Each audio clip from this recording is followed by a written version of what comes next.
Welcome back to Many Bil. Sorry for this sort of dimly lit video of my presentation here. It's one of these dark and dreary days where there's basically no light, except for maybe some northern light if you're lucky, right?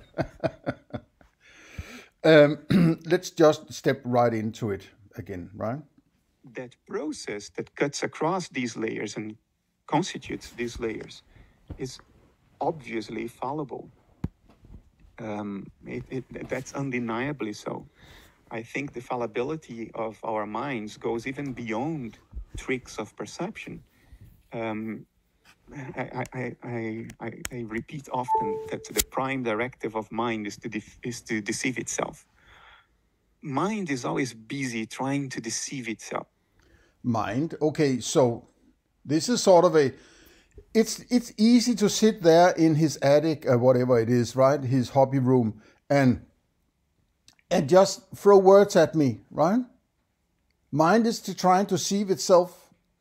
So it's sort of an appeal to a dichotomy or it's this, okay, now we also have some meta-consciousness. Yeah, and meta-consciousness is trying to, create, I don't know what he's talking of basically, right? I'm just trying to fit the pieces together. I know it's impossible, right? That's why I don't buy this idea of a reduction base that is everything, right? In itself, it's ridiculous to say that you can, if you're reducing your ragu bolognese into, getting rid of the water, well, there's less than there was before you started reducing it, right? So you can't reduce it into everything now.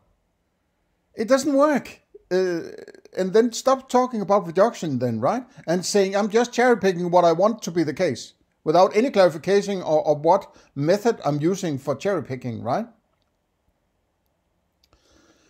And trying to deceive itself, there's so much to unpack here, right? How does this work with mind at last? Because everything is mind, but mind is trying to deceive itself. It's self-trickstery, or it's not. It's like, what is this? Mind is everything. Mind is trying to deceive itself, right? And if it's trying to deceive itself, how do you know you're not deceiving yourself by sitting there talking about deceiving yourself? Or all your books are just deception, or your philosophy is just deception. Why would I take any of this shit seriously? You're obviously crazy, right? Through stories, it's reflective. It's reflexive. It's an instinct. It's almost an autonomous thing. It's in the nature of mind to tell itself stories and to deceive itself in doing that. This need for an account, for an explanation, leads to this self-deception, because most accounts that are constructed are inadequate, as they should be in reality. Yeah, but you can only talk about your own deceptions, right? You can only talk about your own stories. You listening to somebody else who is talking about their story is just a sound on your dashboard that you're interpreting as another story. And you might go with that and say, that means there are stories out there in minds I don't have access to. Fine, that's an axiomatic approach. I'm fine with that. But just be careful about this we thing, right? I keep repeating that, I'm actually tired of pointing that we thing and our thing, collectivist approach to argument, pointing that out. I'm tired of it, right? I appeal to it sometimes myself out of pure habit, right? So it's also when people start to talk about the we thing, it's because they want to get away with something. They want to shroud their philosophy in everybody does this. It's an appeal to popularity in a sense, or a bandwagon argument or something like that, right? All people do this, so therefore I'm justified in this, right? It's a democracy approach to things, right? I'm not buying that. But if your mind is fucking with you and you can't decipher whether or not you do that because you need that mind in order to figure out whether or not the mind is fucking with you, aren't you creating some self-exploding argument about mind trying to deceive itself, and you're trying to point out that the mind is deceiving yourself by using that mind that is deceiving itself potentially, and so on and so on and so on, right? It's another one of these ridiculous, circular, stupid arguments, right? That are everywhere in this, and also everywhere in his philosophy, right? It is only one. So if you come up with multiple accounts, most of them, perhaps except one. Oh yeah, I might point out that a side effect of this appeal to, oh, your mind might be out there, so don't trust your eyes. It might deceive you, right? Obi-Wan. That it might appeal to you to think, oh yeah, I'm too stupid. Yes, I'm too stupid. I can't trust my sense. I can't trust whatever the stories are. I can't trust anything. I just have to shut off my own individual thinking and just be a receptacle for analytic idealism, right? This is one of these tricks. When people use this lingo, right? They're trying to put your guards down and be individual. Think, no, I have to think for myself. They want you to think you're too stupid to do it yourself. And then you'll just be a receptacle for their shitty philosophy or whatever it is they're trying to push on you, right? Just be aware, be careful. Yet you need that in order to eventually have a chance to get to the one account that is closer to the truth. You need that. Oh, the truth. Oh, there it is. The truth, right? When it's this thing, I have a beef with this. Get to the truth. There is sort of, you can, the doors of perception, I can open the door and there it is. I'm staring at the truth. There it is, right? It's like the complete story, the pure knowledge of everything and the one thing, and you know, without even clarifying what the hell you mean by truth, right? So there was a comment in a video, a recent video of mine, where somebody said, I forget your name, said, well, truth is what I goddamn, decide to be true, right? And it's actually one of the best philosophies I've ever heard. It's very similar to my own approach, right? Mine might be a little more fleshed out than that comment, but I'm not, what does it mean that something is true? And why do you need truth? What is it? When does it arrive in your ontology or the system of your philosophy? This guy is just throwing words at you. And he comes with his government paper, says, I have polished my Hadron collider for years. And then I have a PhD, another government paper that says I am smart. So therefore, I am making a word tsunami in order to convince you that you're too stupid to think for yourself, but I'm your master. I have touched the finger of Fred Master, who is the mental heart of the universe, right? So I'm allowed to do this because I have daddy issues. Impulsive storytelling, but that storytelling is very fallible. Just look at the history of human knowledge. Just look at the history of the West. Why is it always the people are hating the idea of the West? Yes, there are some huge fucking problems, but they are merely, they are of economical and political, right? They are not of philosophical nature. They are not of scientific nature by far, but on the contrary, right? Yes, the West is where philosophy is really going good, right? While the East has stayed in mysticism for all time, right? Name me a good modern philosopher from, Malaysia, right? I'm not saying there isn't anyone, but, give me some, right? Bertrand Russell wrote about the history of Western philosophy, right? Because that's what's fucking interesting. Maybe it's also what he knows something about, but the rest of them are just mystics, right? This self-hating of the West. You should be fucking lucky, man. You're sitting there in everything. All of that shit is produced in the West, right? Some of it may be in the East after they have adapted the freedom of the free markets in the East, right? After years of communist destruction. All of that shit, your microphone, your books, your computers, your glasses, everything is made in the West by people working from their own capital, making ideas, producing shit, hoping that people are going to buy it. Oh, the West. Oh, yeah, we're telling stories. Right? Then go live in, Ethiopia, right? Or Cuba, for instance, right? Go have your little, collectivism there, right?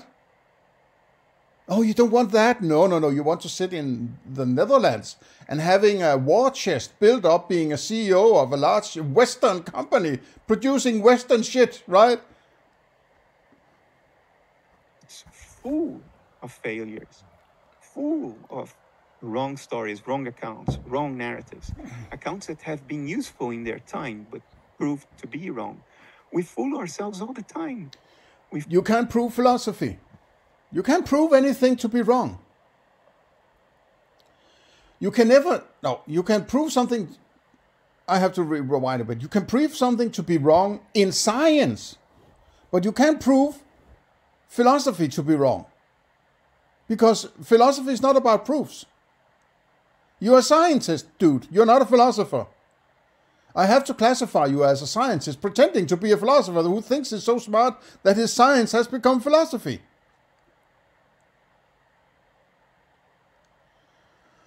When you're doing science, you are establishing as a sort of explanatory scaffolding that encompasses all the cognitions or objects, maybe I should say, that are participating in that which you're trying to describe. In the sense of, in my example of the Eiffel Tower, the beaver, the animal, right? A beaver, the Eiffel Tower, and Earth, right? And me dragging the beaver up in the Eiffel Tower, right? Be nice to your, it's a thought experiment, right? Be nice to your animals. There's Eiffel Tower, there's Earth, there's beaver, and there's me, right? But I'm just there to carry the beaver, right? So I'm not sort of participating in the scenario as such. So beaver, there's Earth, there's Eiffel Tower, right? And there's beaver here. Beaver moves up, Eiffel Tower, me letting go of beaver, beaver moves to Earth, right? When I let go of beaver, I'm no longer a part of that scenario, right? Every time I let go of beaver, beaver does something. Or, go see, maybe beaver stands still and all the rest does something, right? If you're asking Einstein. But let's just stay in my reference, right? I'm there to create a frame of reference. Then beaver moves to Earth and stops when it hits Earth, right? And I try again, it does the same thing. I try again, it does the same thing. Try again, does the same thing. I could do it with, I have this battery here, right? This is called a battery, big battery, right? I raise it up, let it go. Raise it up, let it go. Raise it up, let it go. Raise it up, let it go. I can keep doing this, right? I've done it 6 times, 7 times, 8 times, 9 times, and so on. And it seems every time I keep doing it, and I've been doing this for 50 years. I've been doing it for 58 years almost, right? It has done the same fucking thing every time. So, can I explain it? No, I can't explain it. But I create a theory which is basically not an explanation of what is going on, but it encompasses all the objects and the behavior going on in that scenario. Put it together in a way that I can sort of predict what is going on, right? By saying, if you are in this state here, and you do this, if this is the case, the next step after so much, for instance, time, this will be the case, right? Because I have observed in the past, then this is what usually happens. Now, I can't say I can predict it, but I can't say that I know that this thing is going to be on my stomach in 2 seconds. But now it is. Now I know it is, right? But I'm not explaining anything. by creating a theory that encompasses, you know, mass and height and distances and circumferences and the idea of gravity, which is actually that scaffolding I'm talking about, right? Explanatory, quote, scaffolding, though it's not an explanation, so I shouldn't say explanatory. But descriptive scaffolding, right? So I'm not explaining gravity. I'm just used the objects that participates in that event. And if they have a similar character, I'm creating a law or a description I call the law of gravity, that if there's this object and that object, this is probably what's going to happen, right? That's all I'm doing when I'm doing science. I'm creating a object-based story that I might want to use to predict what is going on, right?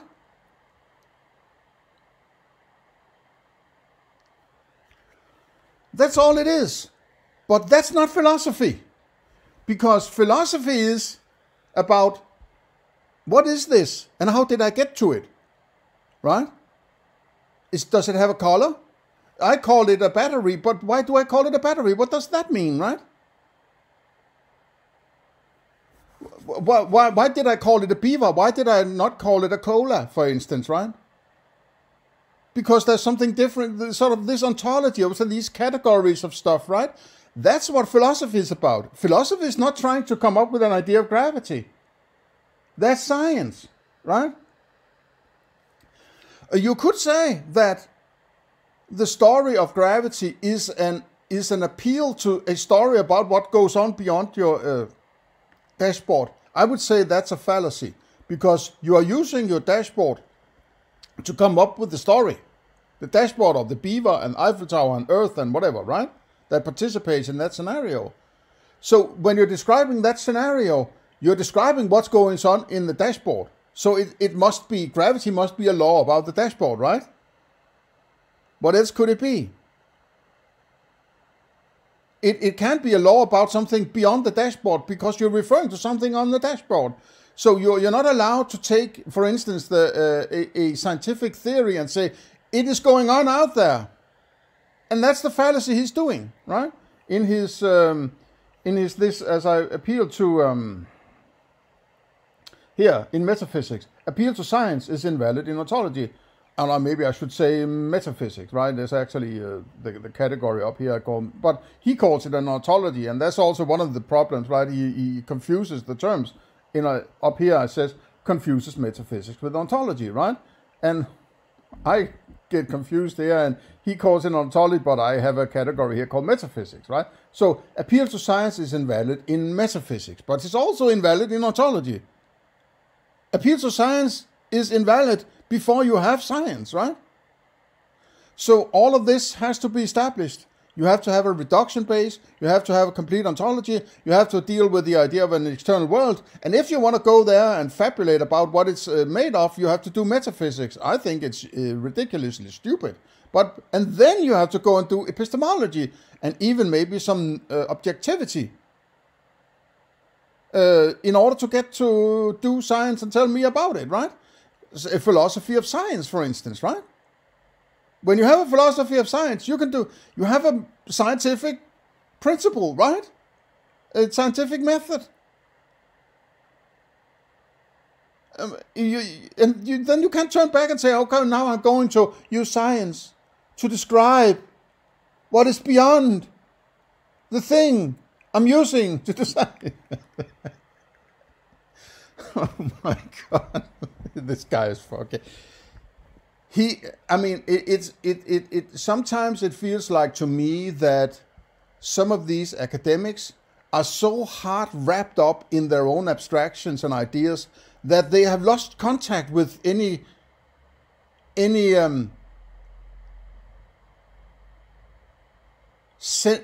what would you call that? Any common sense, any basic common sense, any. I mean, it's like he's violating so huge things that it must be because he's unable to see it. After all, right? He cannot see the circularity, and Why can't he do that? Well, either he's too stupid to see it. I don't think he is. Or he's so wrapped up in his own ideas that he's lost contact with what he's doing. He's so invested in the idea of that mind daddy that it has to be right what he's doing. He has invested his whole life in it, right? He has written 10 books about it and so on. He's so invested in it, he can't back out. That's dangerous. That's what you don't want to be in that situation as a philosopher, right?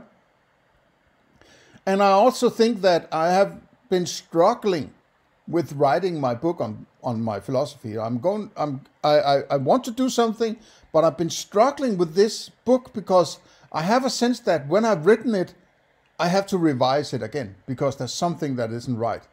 And I keep revising it, right? And I do have a sense that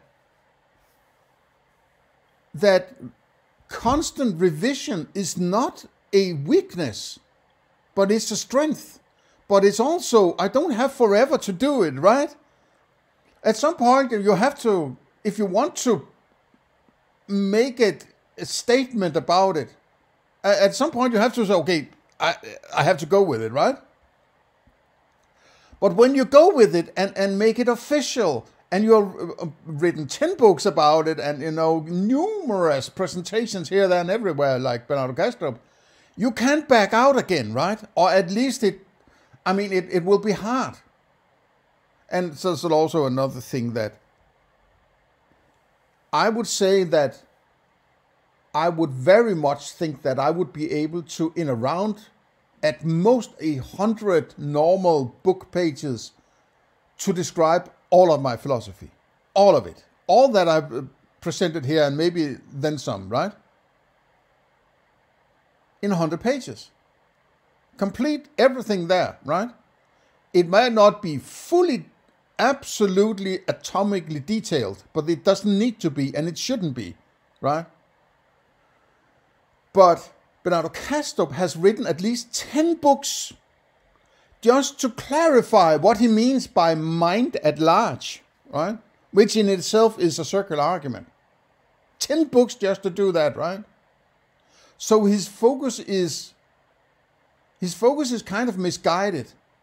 It's like somebody who is trying to build a car and has spent 30 years tweaking, the ignition, right? I have to tweak this ignition. I've written 10 books about how to put the key in the ignition, how the ignition works, and it could be this, could be that. Okay, but there's still no car, right? So, okay, I think you get the picture. We fool ourselves about who we are, about what's important to us, what we should... No, you fool yourself. Don't tell me what I do, right? Don't lecture me about my thinking. Don't diminish my ability to think, right? How dare you? How dare you appeal to this shit, right? You're trying to put down your congregation so that you make sure that they don't come and criticize your perfect philosophy, right? You're basically trying to put people down and say, you're too stupid. You're just a monkey on the third stone from the sun, in an insignificant stone, in an insignificant solar system, in an insignificant galaxy, in an insignificant universe. It's only me. I have come up with a solution for everything, right? I'm stupid, but I'm slightly less stupid than you little stupid monkey on the rock. Do in our lives. We fool ourselves about how we are feeling. We fool ourselves about what we are really thinking. Okay, so you fool yourself when you start to call Tim Morton stupid. Screw you. You are fooling yourself, right? Or what? Or are you just not in fucking control of what you're doing? We tell ourselves stories about what we hope we are thinking, what we think we should be thinking. Yeah, well, how does that flesh out in your books and your description of your philosophy? So you're thinking about you're thinking of your philosophy that you might think you should be thinking because you have decided to think that because your mind is trying to fool yourself about, it's like this. Oh man, how does this guy put pants on in the morning, right? is looking for his, he's trying. The mind is trying to fool me. I'm trying to fool myself and my mind daddy. My daemon is controlling me. Where are my trousers? No, that's just a dashboard. I have to look for the ripples. Where are my ripples? Right? I can see him fumbling about in his bedroom. Ah.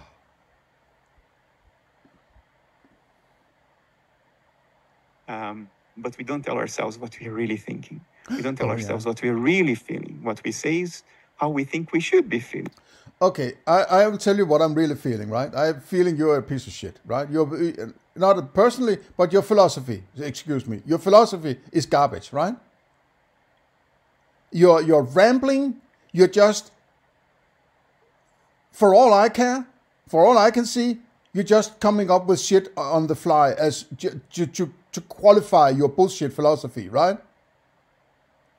It's completely fucked up, right? Look at this fucking list here, right? At least 10 of these are, no-goes, right?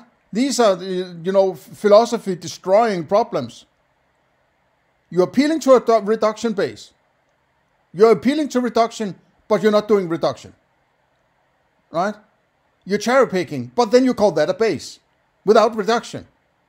Then you're using a metaphor as a starting point for all of your philosophy. A metaphor cannot be a starting point because metaphors are derived from something else. That's why they're called metaphors, right? Then you confuse metaphysics and ontology. Why? Because you're not presenting any actual ontology that encompasses anything I'm used to using in my everyday life, right? You talk about an external world without presenting any kind of appeal to any rigid argumentation for why the hell you have access to that world or why you think it's there, right? There's no argument. And all this appeal to circular reasoning and the mind is everything while you're talking about certain differentiations about, mind this and mind that, and then it's all of a sudden it's consciousness, and then there's meta-consciousness and normal consciousness and dissociated consciousness, and it's all one big pile of nonsense, right? And then God appears all of a sudden. And then you talk about earlier, it's parsimonious because there are fewer steps in my competition over there that were stupid, right? And then you bring in science into your ontology, which is the most stupid circular argument you can possibly imagine, right? And then you stay in that metaphysics, which is basically either circular or useless, without doing any rigid epistemology where you deal with truth and knowledge and objectivity, or present a scientific method, or even attempt doing something like ethics, though you moralize now and then, right? Without any appeal to any ethics of yours or any moral principle of any kind, right? Why the hell would I take all this garbage seriously, other than to tell everybody how fucked up it is?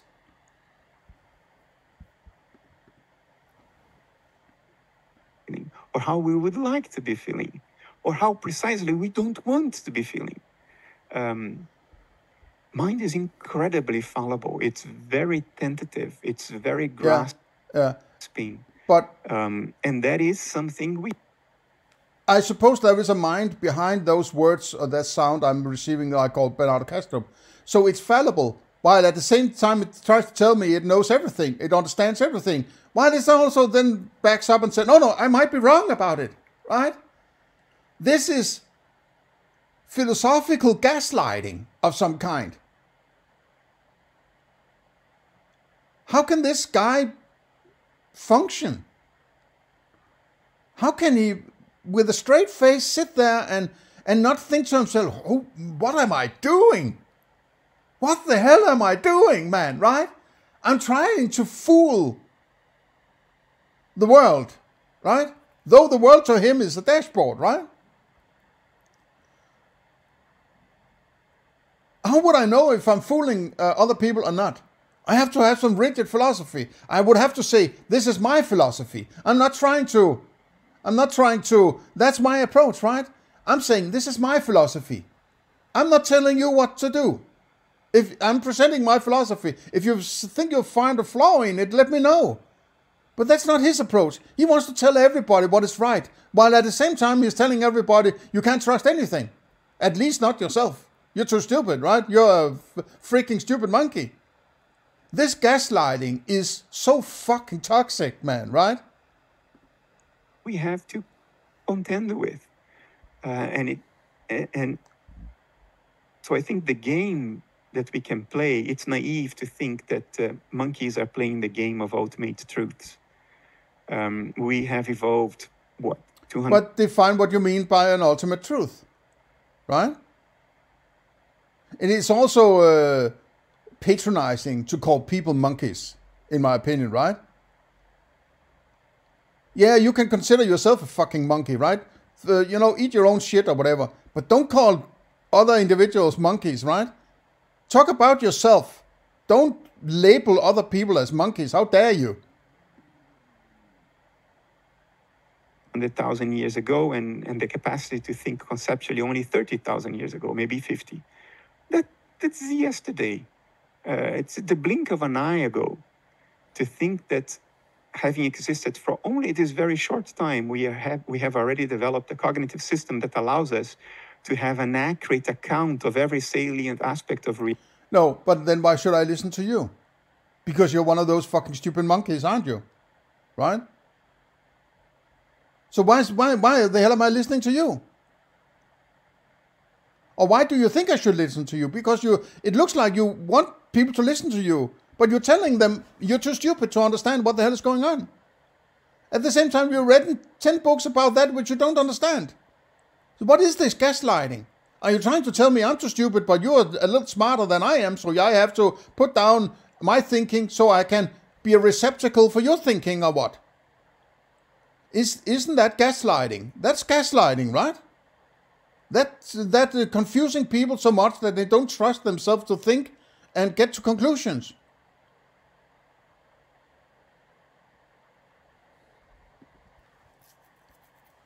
Reality and self is absolutely preposterous. We are grasping at straws. And the gaslighting is contained in the idea of we, right? Be careful when somebody says we. It is as good as certain, right, that they're trying to gaslight you in some way. They're trying to lump you into a group and then say, this group is like this, and by proxy, you must be of the same kind, right? It's manipulative as hell, right? People who don't stand up and say, this is my thinking, this is what I'm going to do, this is what I base my ideas on, these are mine, mine, mine, mine. They want to screw with your mind. They want to wrap you in some kind of collective mindset. You have to obey, right? They're dangerous as hell. But there is one thing we can do, and we can strive for. We can strive for being less wrong. Oh, yes. And he is trying, he is striving, he is, Sisyphus working the boulder up the hill, trying to be slightly less wrong than the materialists. We are completely wrong now. But I have seen a little speck of light. I'm going in the direction of a little less, right? Maybe when I write another book, I'm slightly less wrong than the other people who are completely wrong, right? Oh, man. This guy's crazy, right? He's not. There's something wrong with him. There's something wrong with him. He suffers from some kind of antisocial disorder of some kind, whether it's narcissism or it's psychopathy or sociopathy or whatever all these categories are. There's something wrong with him, right? People who want to wrap you in some kind of collectivism and say you're stupid, but I'm slightly less stupid than you, which means it's all relative, that he is always a bit smarter than you, and therefore you have to listen to him, right? He's crazy. He's crazy. We can strive. I bet you the first thing he does in the morning is not looking for ripples, right? He's looking for his trousers and his underwear. Whatever they do down in Holland, right? Or the Netherlands. I know that in Netherlands, I mentioned a Dutch girl I knew many years back, right? What maybe she was a bit strange, right? But what I understood that what they do in the Netherlands, you know, just a side note here, right? We have strange eating habits in Denmark. Sure, I mean, I'm not raising myself or the tax farm I'm living in above any other tax farm, right? But in particular thing I was sort of that was kind of disgusting, right? Eating habit in the Netherlands. That as breakfast, you know, when you bake a cake or you make a muffin or something, you can have these colored kind of glazing, these what are they called, the sprinkles, these colored sprinkles you can put on top of your cake and then it looks various colors, right? They use that on, if you have a piece of bread, you put on some butter and then you sprinkle this cake thing on it and eat it. I thought that was disgusting as but you know, and why the hell did I talk about that? I don't know. I have to get back on track, sorry. For correcting some of our own mistakes. We can strive for getting closer to the truth. Oh yeah, we can. But I am not sitting there in your attic writing your books, am I? Right? So you're sort of a representative of the congregation in this we thing you're talking about, where you are the one channeling the big mind, right? The daemon. You're sitting in your attic and channeling the daemon for the group, right? If you're keep saying we, you have to invite me down there and scrutinize what the hell you're writing. Otherwise, keep me the fuck out of your group, right? Don't just say we like that.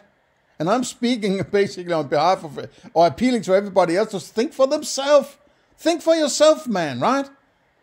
Don't trust anybody to tell you what to think. Truth. That we can strive. And I think that is the game. It's a game that acknowledges the fallibility of mind and tries to make the best out of it. And that's what I'm trying to do. I would never tell you analytic idealism is the ultimate truth. I just wrote a book in which I say... But it's not truth. You need knowledge to have truth, right? I mean, in any way I can possibly understand it. So you're talking about epistemology here, right? But that's not epistemology. You're talking about... you're appealing to epistemology, but you're doing ontology / metaphysics. What are you doing? Your truth has nothing to do here, right? It's like if you're building a house and you're trying to put the foundation on, and then some guy comes in and talk about the roof. No, we're doing foundation. Yeah, but the roof? No, shut up. We can't do the roof before have you done the foundation and the walls and whatever needs a scaffold, right? He's an idiot. He doesn't know what he's doing. Right? It's bound not to be. And what I'm trying to do with it... Yeah, and that's the scientific approach, right? Because what you're doing when you're doing science, as I presented with the Eiffel Tower, scenario before, right?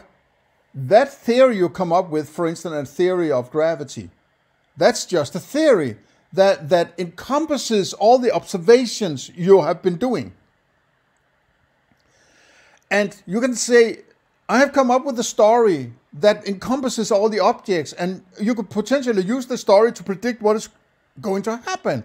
But if then you are in a particular scenario that is similar, but there's something else happening, that might be a problem with your theory, right? So science is appealing to a story, a theory, that hasn't been proven wrong yet. Right? It's never proven right. You can only prove a theory wrong, right? You can never prove a theory right. Because that would be the same as saying it can never be proven wrong if it's proven right. But you always try to, you don't always try to prove it wrong, but it can only be proven wrong. It can never be proven right. You can make observations and say there's none of these observations that contradicts the theory. That doesn't prove the theory. That just doesn't disprove the theory, right? That's what he's saying. He's appealing to science. He's a scientist. He's not a philosopher. So get the fuck out of the way, you moron, right? Let the real philosophers come in here and do some good philosophy rather than some pretender who thinks science is going to be philosophy. The analytic idealism is to be less wrong, is to recognize some of the mistakes we've made and correct them, such that we can make new mistakes and eventually correct them too, as opposed to getting stuck in the first mistakes, in the old mistakes. There cannot be any mistakes in your philosophy. If there's a mistake, you correct it so there isn't a mistake. Your philosophy cannot be full of mistakes. There cannot be mistakes. Otherwise, you're doing something that isn't philosophy, or you're not doing philosophy at all, right? You're doing something else. You're doing science, for instance. But science is a slave of philosophy. So if you're doing science, you're just a moron sitting over there doing, shut up and calculate. Go and shut up and calculate, right? Let the philosophers come in and do some real thinking here, right? Because then you're not progressing. To think.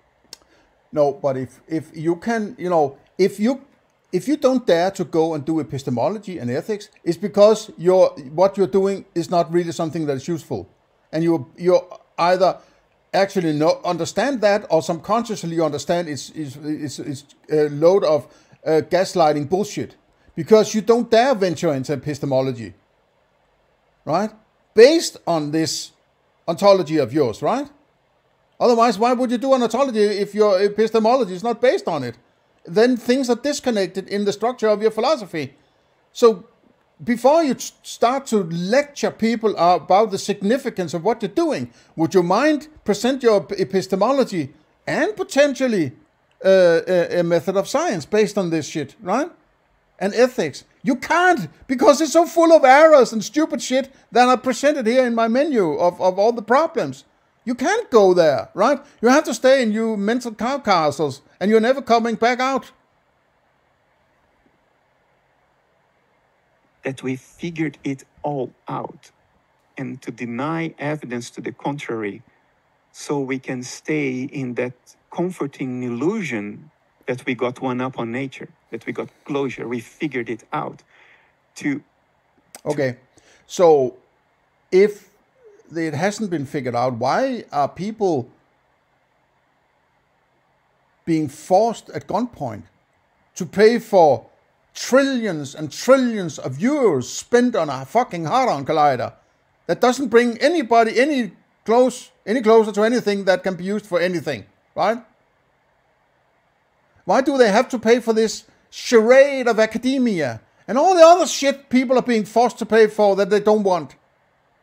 That only makes the poor people even poorer and the rich people even richer, right? And they're solidifying themselves behind a gatekeeping wall of academia. Fuck off, man. To not acknowledge evidence to the contrary in order to remain in that state of illusory comfort, that, I think, is ethically disastrous. Oh, so now he ventures in to say, I think it's ethically, yes, because I have a mind daddy philosophy. I can tell you, I can just jump over knowledge and objectivity and go and moralize without having done neither epistemology or ethics. I can just start to moralize because I am that brilliant, right? He's a fucking idiot, man. Because that's willful self-deception.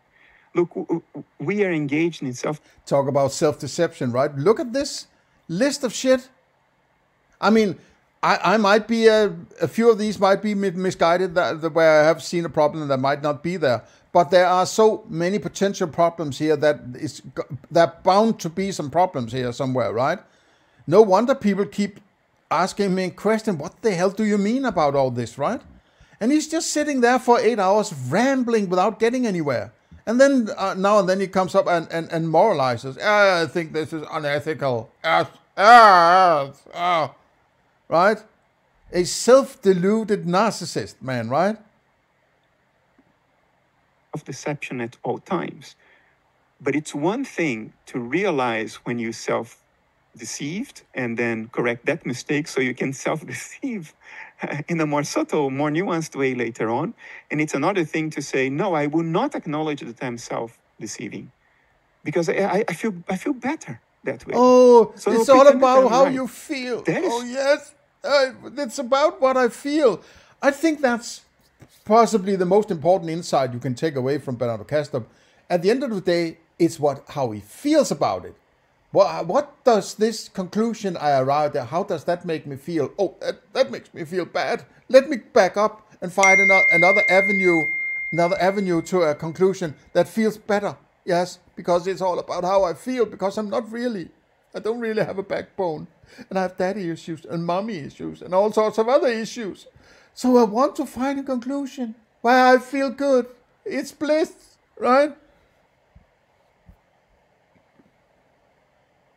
Stupid. That is noxious to cultural evolution. It's cultural evolution. Is that the figure of speech or what? Because you talked about evolution as an experiment. Now there's a culture that can... How does culture fit into your ontology here, right? It's all this. That's why I say it's just rambling. He's just rambling. He's just coming up with shit on the fly, right? That's why he needs to talk to two half-crazy Christians here, rather than doing some rigid discourse with somebody who can actually, push back on his shit, right?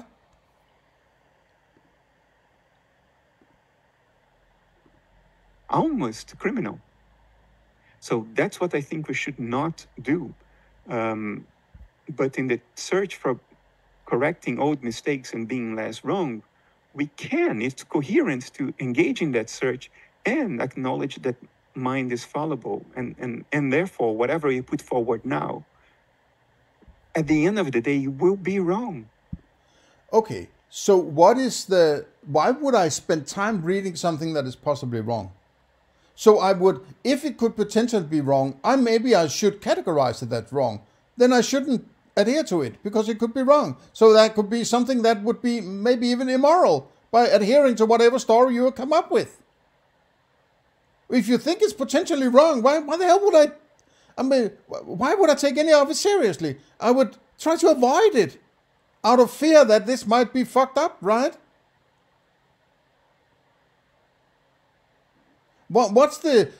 At what point do you have a method for clarifying whether or not this story is right? What's the success criteria? Can you come up with something? How would it be? Is it impossible to get there? So this is just, nobody knows anything.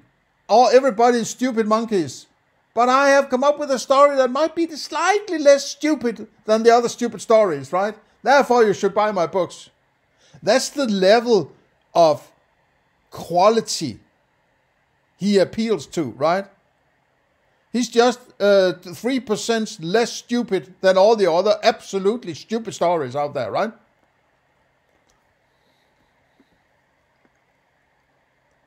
And it's okay, so long as we are less wrong than we were before.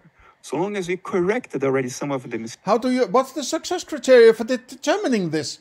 Are you self-criticizing yourself to say, yes, this has got to be right because I came up with it? How about my scrutiny here? How about my criticism of all the problems in it?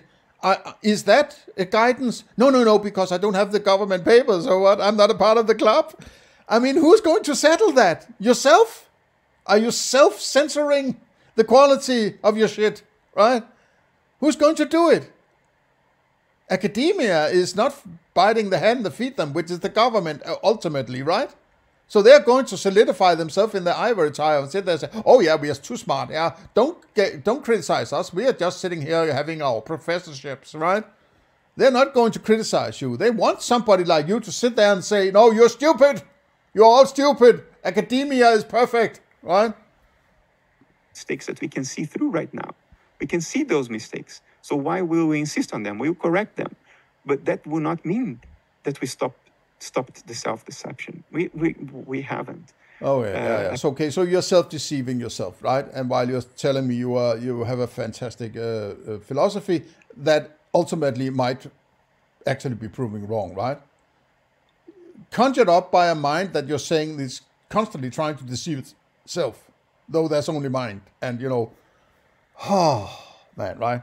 Okay, I think the next question will be something like, and I don't know if I'll be going there, but I might, at 143, 44, analytic idealism and closer to truth. Closer to truth, you should possibly exchange that word truth with God here, right? Analytic and closer to God, right? That's what they're not saying it because they don't want to be that explicit.